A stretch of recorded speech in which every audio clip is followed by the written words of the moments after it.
So for our readings today, I've got a really short passage from Proverbs and then a very long poem that I'll share with you.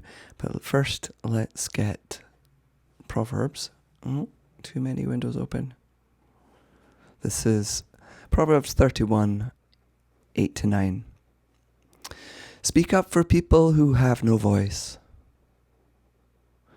For the rights of all, the down and outers, speak up for justice. Stand up for the poor and destitute. There's this amazing poem by one of the ministers from my seminary, who is a woman of colour, Reverend Laureen Williams, and I'd like to read it. Don't turn away. Black body grabbed by white hands, pulled from car, taken from Africa. Chains of yesteryear have become handcuffs of today. Armed, unarmed, it doesn't matter when the dangerous weapon is the colour of my skin. Don't turn away. Black body walked by white hands, stood up against the wall, placed upon the auction block. Under the white gaze, black humanity in a haze, male, female, it doesn't matter when the dangerous weapon is the colour of my skin. Don't turn away. White mouth open, black value consumed, from slave and property to thug and criminal, from sexual and disposable to silenced and dismissed, educated and accomplished, poor and arrested. It doesn't matter when the dangerous weapon is the colour of my skin. Don't turn away.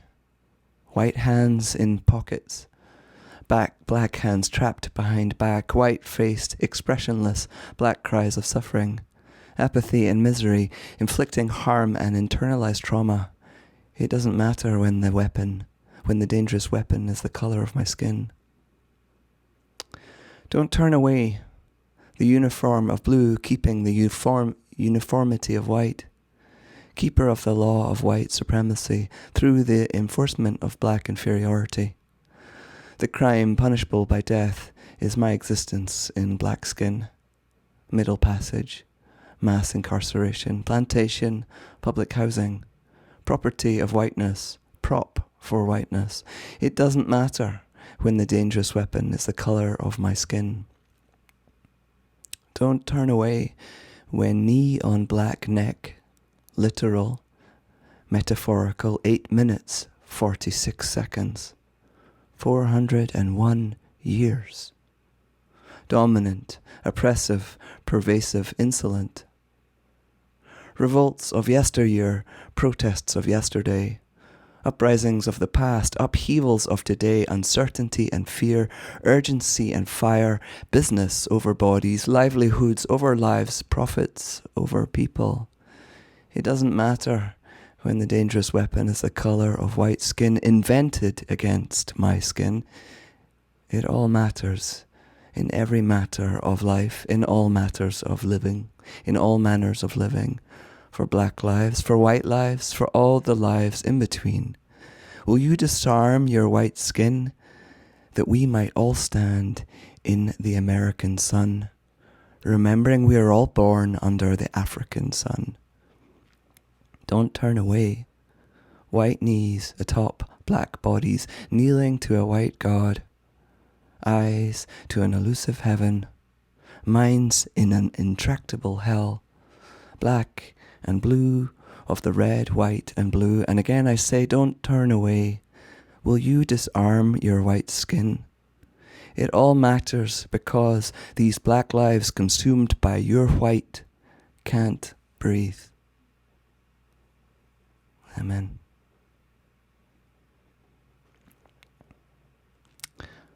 Strong, strong poem.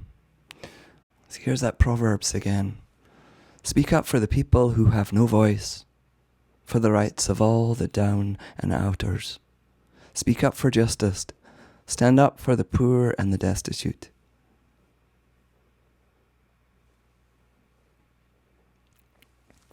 So I have to tell you a little bit about where today's sermon came from. A few weeks ago, I invited you all to come to the worship meeting, the worship planning meeting, and I said, if you have any prayers or songs or things that you want to include, and I was very surprised when I got an email from Jane and Dick saying, we'd like to bring a conflict that we had to worship. I was like, oh. And I think that that's a really good example of how, why I'm excited to be working with you as a congregation. So in a little while, we're going to hear about that very conflict that came up between Jane and Dick and how they handled it and what came out of it. So that's what all of today has come from, is something that you all brought me, and then this was my thoughts about it. So here we go. Dear God, may the words of my mouth speak truth and be an offering to those that hear. And as Simon, I say, please take what is useful and discard the rest. So many of us here care deeply about institutional oppression. But at the same time, we find ourselves not knowing what to do or stay. Especially if we're sitting in a seat of privilege by our society's norms, it can be difficult to know how to be an ally, how to make sense of stories that are described from a world that's so different than our own. And I think this next piece, it's a reflection by Joe Hellerman. It's on the Talbot School of Theology blog. The post title was Sharing God's Truth in Times of Trouble, Black Lives Matter or All Lives Matter. Right, and this is what Joe writes. The following post has been circulating on Facebook. This is it. 2,000 years ago, Jesus ended the debate over which lives matter. He died for all. End of quote. Powerful, huh?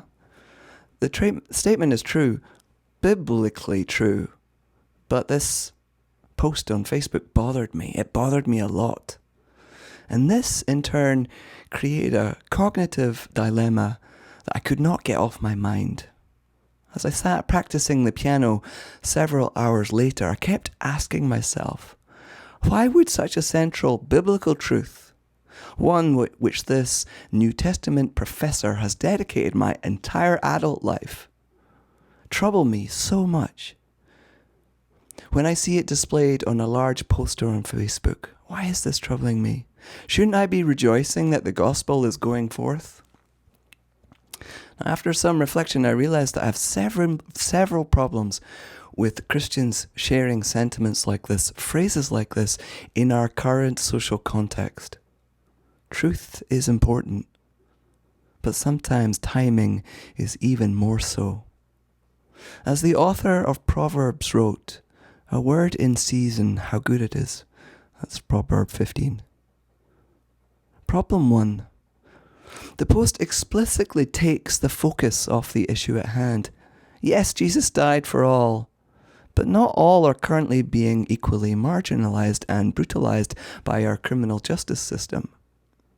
The post, obviously written in response to the Black Lives Matter movement, fails completely to acknowledge the pressing social reality that generated the movement to begin with.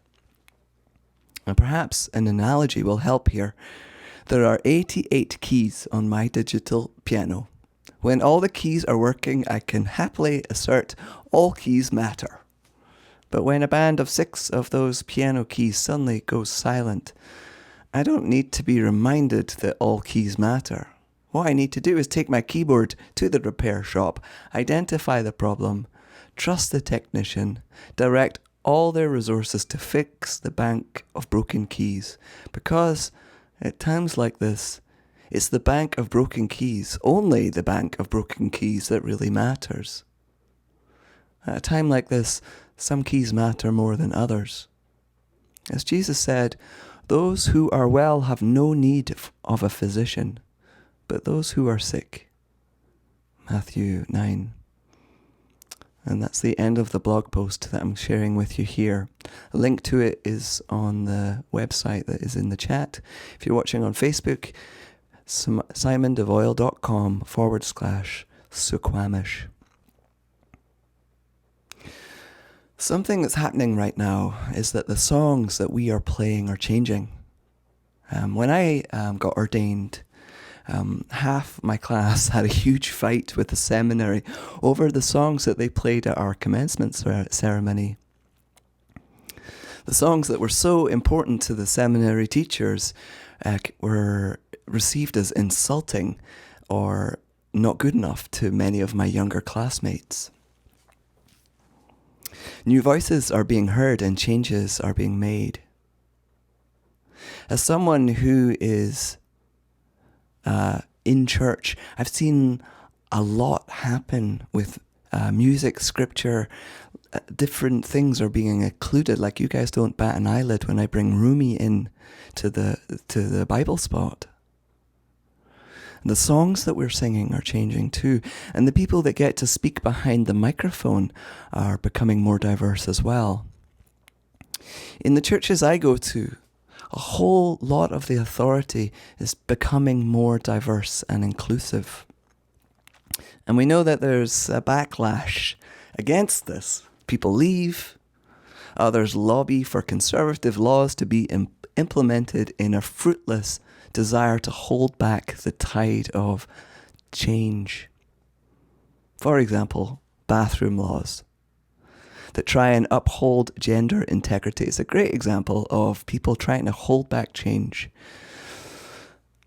Do you know that the transgender teenagers I befriend and work with, when they go to school, they often skip school because they've got their period and it's so difficult to use the bathroom?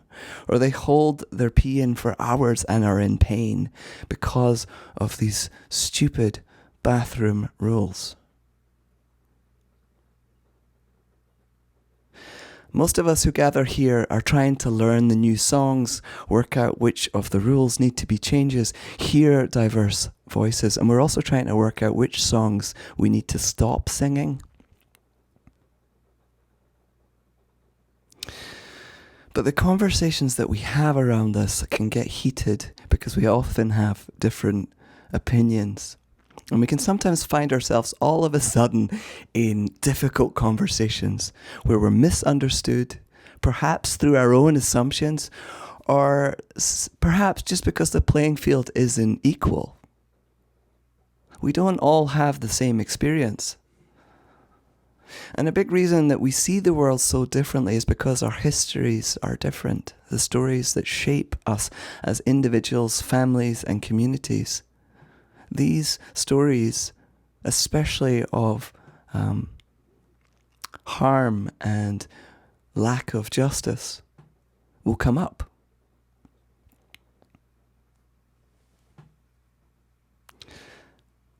Let me find my place again. And we're meant to be products of our history. In both good and bad ways, we're products of our history. They shape us. Meanwhile, at the same time, our culture is sweeping things under the rug. And when we sweep stuff under the rug, or as we could say, the elephant in the room will come out. And notice it's an elephant in the room. First of all, an elephant can't get out of the room because the door is too small. Secondly, it can trash your entire house. It's not a small goat in the corner, it's a white elephant. And why is it white? I think it's really urgent that humans wake up and live in the present moment. Things like the environment or the fact that we have nuclear weapons show us that we really need to wake up quickly. But in that awakening process, we need to remember that the past is present with us in the room. The ancestors are present. And the future, the becoming, is present too. And I think it's important for us to think about when we try on the mind of God, God exists outside of time and space. And that part of us exists outside of time and space. Meanwhile, we carry our hopes for the future and our experiences of the past into every single conversation. So rather than trying to fight against history, trying to make it not relevant anymore, we need to welcome yesteryear, to welcome it into the room. It's already here anyway. So one more theological or theoretical thing I'd want to tell you about, comes from my training as a counselor, is the word trauma. Because trauma is important. Now, as soon as any of us is in a conversation with someone and we realize that trauma is present for them, we need to proceed with incredible gentleness and listen as well as we can. The word trauma comes from the Greek word wound.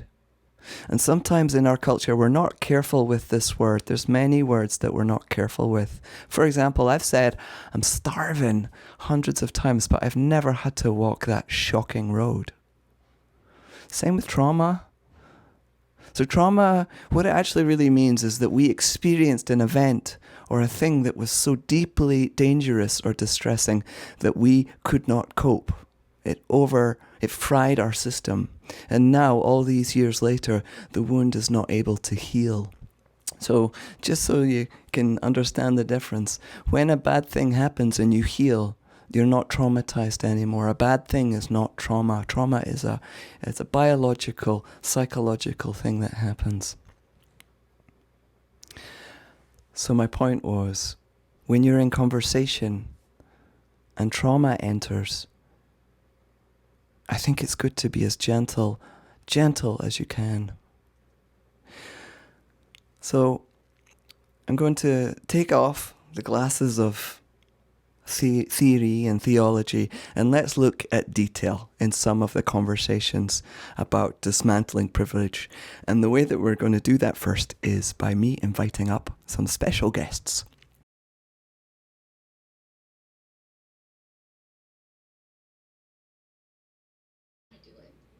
All the time, over and over. But what's so beautiful is that you guys did that together. Yes. You had the maturity to do that. Excellent. Thank you so much. I hope you smile at the things that Brene Brown is about to explain. You can tell me later. So here's the video.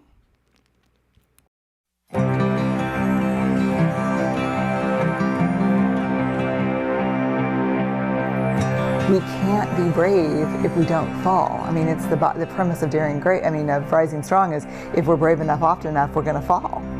And so to me, I went into the research asking this question: what do men and women, those men and women who experience falls, disappointment, heartbreak, failure at work, struggle, who get back up on their feet and are more courageous and willing to go in again, what do they have in common? And what I found was there's a process that they all shared in common that they go through. And no one called it the reckoning, the rumble, or the revolution. But as a grounded theory researcher, that's my job, to find words that accurately capture what I'm learning in the research. And was there a clinical term that you had for those people? Like ass kickers? Badasses. Badasses. Yes, I call them the badasses. Yeah. Because I think we're in a badassery deficit. Mm-hmm.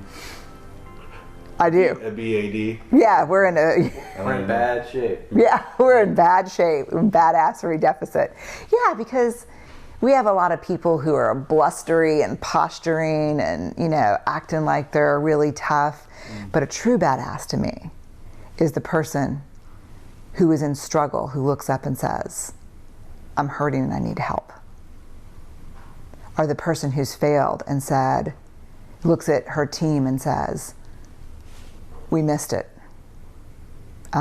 We didn't do what we said we were going to do. We need to talk through it. We need to take a deep breath. We need to support each other. We need to figure out what the learnings are here and embed those. And then we need to move forward with each other, arm in arm. Those are the badasses to me. The people, not like protecting your space and making sure you keep the job no, in your department? No, I mean, I get the reality of that, but posturing is not badassery. Blustery trash talk is not badassery. Perfectionism, about the furthest thing from badassery you can do. And so to me, I was studying the badasses to figure out what do they have in common, the people who get back up. which reminds me of that song, Don't Call It a Comeback. Oh, yeah. Yeah, it's a good one, right? That's super good. Yeah. And so what I found is that they have this process, and I called it the Rising Strong process. It's got the reckoning, men and women who get back on their feet, recognize when they're emotionally caught or hooked, when something's going on, and they get curious about it. They don't pretend like it's not happening. They don't take out their emotions on other people. They don't pretend like everything's fine. They're like, whoa, I'm pissed off about something, or man, I cannot stop this, thinking about this thing on a loop. And they're like, I want to know more. So they get curious. Then they rumble. When something hard happens to us, we are wired for our brain to immediately scramble and make up a story to explain what's happening. Man, Travis K just gave me the stink eye. You know, he must have never liked me. We make up a story. The men and women who rise strong, they are very clear about the first stories they make up. They don't deny them. They're like, hey, here's the first place I go. Then they reality check those stories, and they hold that, what I call the shitty first draft story, up against the truth after they're willing to rumble with hard things. Like, they're willing to look in and say, the first story I make up is Travis never liked me and he never thought I was smart. And then they start thinking, okay, what are the facts here that I'm basing this on? Or maybe they'll even have the courage to say, hey Travis, during the middle of that interview you gave me the stink eye, and the story I made up was that you didn't think my answers were smart. And then you'll look back at me and say, no dude, I had something in my eye. Cool. Right. And then they take those two things and they hold them up against each other. I call it the delta, you know, the difference. What's the delta here between this story that I tell myself and the truth? And the delta is, for me, the first time I get anxious or fearful, I make up that I'm not enough. And I've got work to do there. And the revolution is when we take those answers, the work we have to do, and we start practicing them. And we put this process we turn the process into a practice in our daily lives. That's the revolution. So That's a big word. I believe it, and I mean it when I say it. I mean, I think revolution is a big word, but it's what we need. Look, the most dangerous stories we make up are the stories that challenge our lovability, our divinity, and our creativity. Just because someone wasn't able to love us or willing to love us doesn't change how lovable we are. Just because a group of people challenged who we are or what we do or where we're from or who we love and said that we were not divine, that doesn't change our divinity. And just because somewhere along the way we were told we weren't smart or we weren't good artists or we didn't sing well or dance well, doesn't change the fact that we're all creative beings. And so part of the Rising Strong story process is reclaiming those stories and challenging what we make up about ourselves, because maybe we make it up or maybe we were told that somewhere along the way. So let me tell you for sure, you have enough people doing that, you definitely have a revolution on your hands.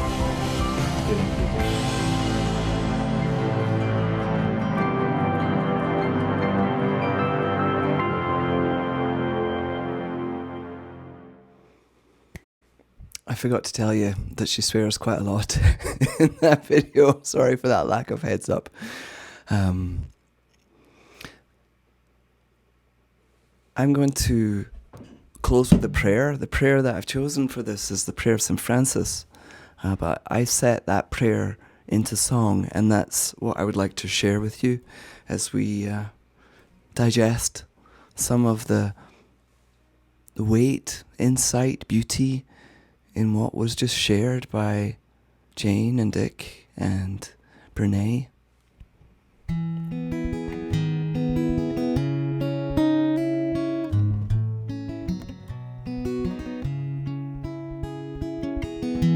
Lord, make me a channel of your peace. Grant that I can see through my human pain and still feel loved. In the darkness, let light be found in there. I need light to find me here. Lord, make me a channel of your peace. We all need to learn to forgive a few more 100 times. Melt our hatred and let love take root in our hearts.